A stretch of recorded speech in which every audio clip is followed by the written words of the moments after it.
بیا کمی از خودت حرف بزنیم. تو عاشق این هستی که خودت را آدمی با افکار عمیق جا بزنی، آنهایی که همیشه در حال جستجو هستند، همیشه در حال یادگیری چیزهای جدید. مسخره است. تو فقط یک مصرف کننده دائمی اطلاعات هستی، نه یک تولید کننده ارزش.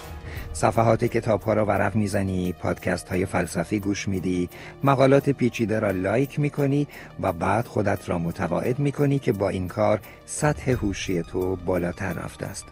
اما حقیقت این است که تمام این دانش‌های جمع آوری شده فقط یک وزن مرده هستند، یک باری روی شانه‌هایت که فقط برای فخر فروشی به دیگران استفاده می‌شوند.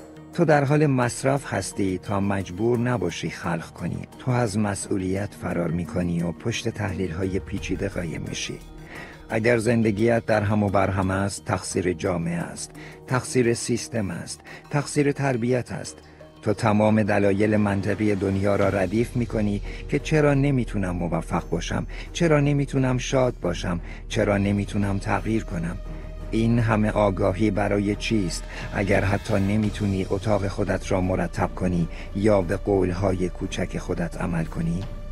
آگاهی بدون اقدام فقط یک شکل شیک از انفعال است. تو در شبکه‌های اجتماعی یک قهرمان نظری هستی، اما در دنیای واقعی یک تماشاچی. ساعتها صرف بحث کردن در مورد مشکلات جهان میکنی، در حالی که در محیط کوچک خودت هیچ تأثیری نداری. فکر میکنی با گذاشتن یک استوری آگاهی بخش وظیفت را نسبت به بشریت انجام داده ای؟ نه. تو داری از آن به عنوان ابزار راحتی استفاده میکنی تا وجدانت را آرام کنی، بدون اینکه مجبور باشی دستت را کثیف کنی و کاری عملی انجام دهی.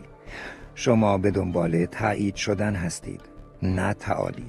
تمام این دغدغه‌های روشنفکرانه‌ای که به نمایش می‌گذاری فقط برای این است که دیگران تو را باهوش، متفاوت و مهم ببینند.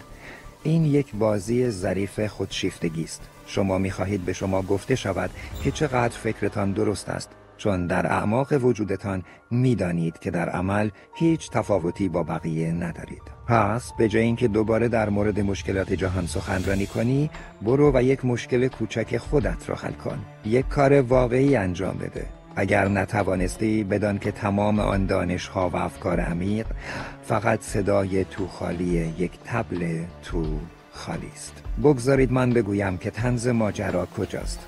تو یک ظرف پر از پتانسیل سوخته هستی.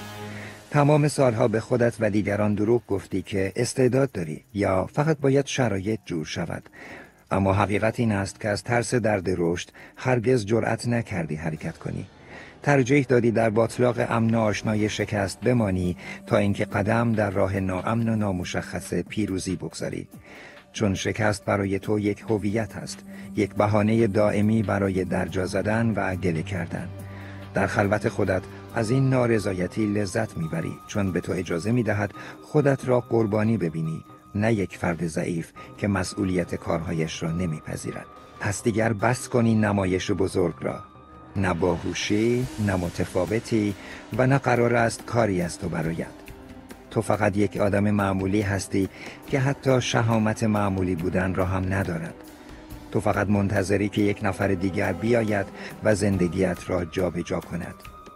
و حالا داری به این حرفای من گوش میکنی به امید اینکه شاید یک جرقه ناگهانی تو را از رخت خواب بیرون بکشد.